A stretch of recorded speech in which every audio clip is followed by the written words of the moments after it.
இறை வார்த்தையை அறிவி. வாய்ப்பு கிடைத்தாலும் கிடைக்காவிட்டாலும் இதை செய்வதில் கருத்தாயிரு. மிகுந்த பொறுமையோடு கற்றுக்கொடு. புனித சின்னப்பர் தீமோத்தேயுவுக்கு எழுதிய 2வது கடிதம் 4வது அதிகாரம் 2வது வசனம். இறை விசுவாசிகளே, மதிப்பிற்குரியவர்களே, தன்னோடு இருந்த சீடர்கள் கேட்டறியும் திறமைக்கு ஏற்ப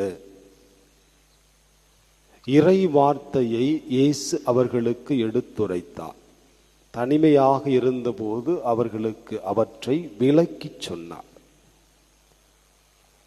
நாமும் இயேசு கிறிஸ்துவை போலத்தான் வாழ்ந்து கொண்டிருக்கிறோம். நம்முடைய தாத்தா பாட்டி எல்லாம் நம்ம கையை பிடிச்சு கோயிலுக்கு கூட்டிட்டு போய் கடவுளை பற்றிய அறிவை, கடவுளை பற்றிய புரிதலை, அவர்கள் பெற்றுக்கொண்ட இறை அனுபவத்தை நம்மோடு பகிர்ந்து கொண்டார்கள். அந்த பகிர்வின் வெளிப்பாடுதான் இந்த ஆலயத்திலே கூடியிருக்கிற நாமும் நம்முடைய பிள்ளைகளுக்கு இறை வார்த்தையை, நாம் பெற்றுக்கொண்ட இறை அனுபவத்தை, நாம் உணர்ந்த கடவுளை நம்முடைய பிள்ளைகளுக்கு சொல்லிக் கொடுத்து கொண்டேதான் இருக்கிறோம். அதைத்தான் இயேசுவும் செய்தார்.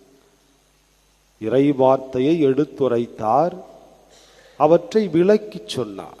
கடவுளும் அவரை பற்றிய அறிவை, உணர்தலை இஸ்ரேல் மக்களுக்கு கொடுத்த போதெல்லாம் உன்னுடைய பிள்ளைகளுக்கும் இதை சொல்லுங்கள் என்று சொல்லிக் கொடுத்தார்.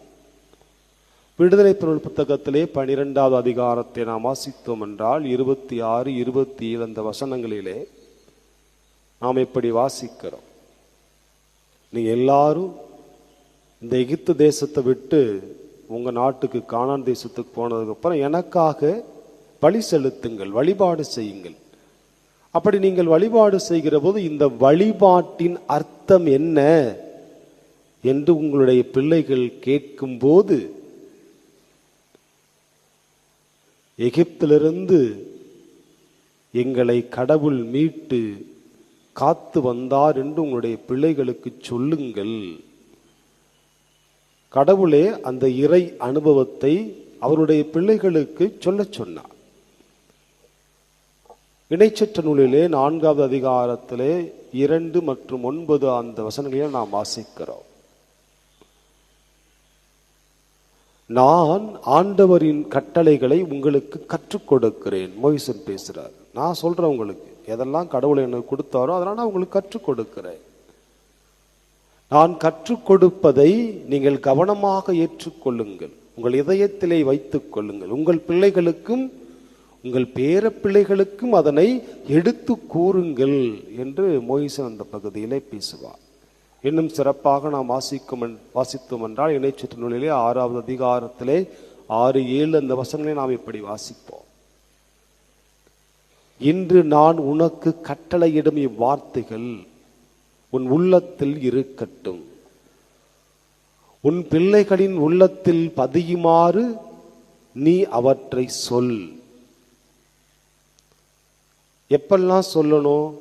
உன் வழி பயணத்தின் மீதும், வீட்டில் இருக்கும் போதும், படுக்கும் போதும், எழும்போதும் இவற்றை பற்றி உன்னுடைய பிள்ளையிடம் பேசு. நம்ம பிள்ளைங்கள்ட்ட பேச சொல்றாரு கடவுள். நம்ம இப்ப பிள்ளைங்கள்ட்டலாம் பேசுறதை ரொம்ப குறைச்சிட்டோம். வீடுகளிலே பிள்ளைகள் பெற்றோரோடு பேசுவது குறைந்து விட்டது. பள்ளிக்கூடத்துக்கு போறாங்க, வீட்டுக்கு வர்றாங்க, செல்போன் எடுக்கிறாங்க, நோண்டுறாங்க, நோண்டிகிட்டே தூங்கிடுறாங்க. அம்மா ஒரு வாய் சாப்பாடு ஊட்டி விட்டா சாப்பிட்டு தூங்கிடுறாங்க.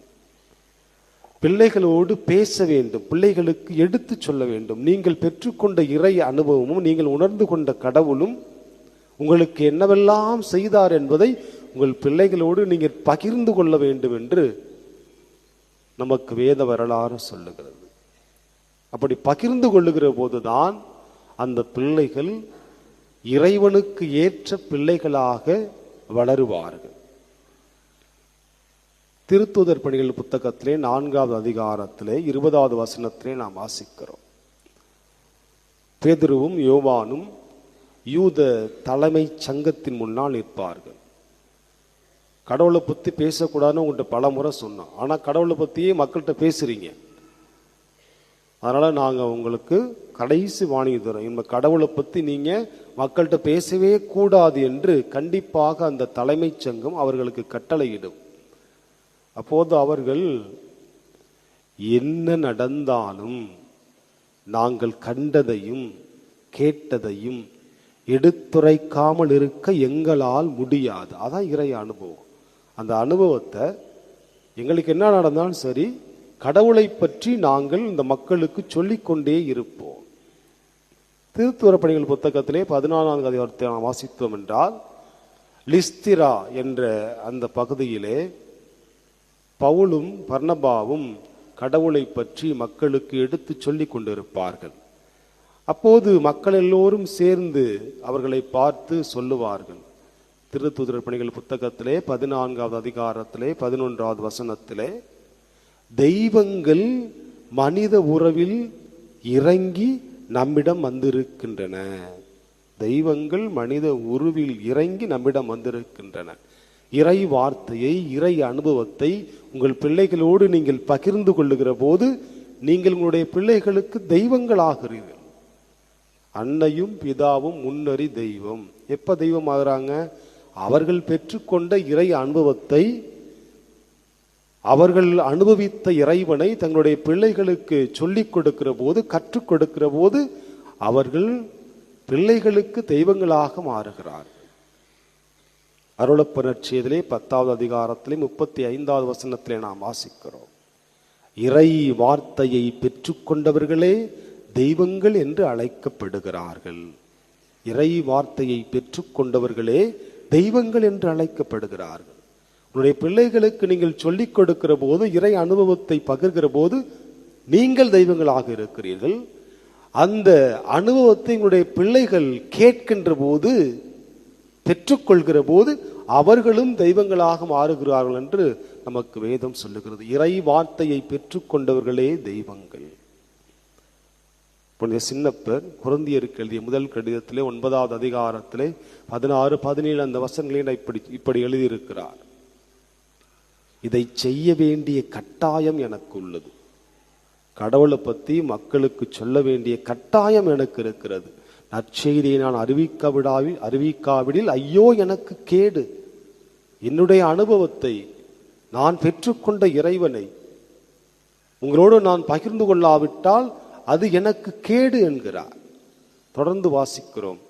நானாக விரும்பாவிட்டாலும் இதை செய்யக்கூடிய பொறுப்பு என்னிடம் ஒப்படைக்கப்பட்டிருக்கிறது. அதான் உங்களுக்கு இருக்கு. நீங்க விரும்பினாலும் விரும்பாட்டினாலும் நீங்கள் பெற்றுக்கொண்ட இறை அனுபவத்தை உங்களுடைய பிள்ளைகளுக்கு நீங்கள் கண்டிப்பாக எடுத்துரைக்க வேண்டும். அதைத்தான் இயேசுநாதர் செய்தார்.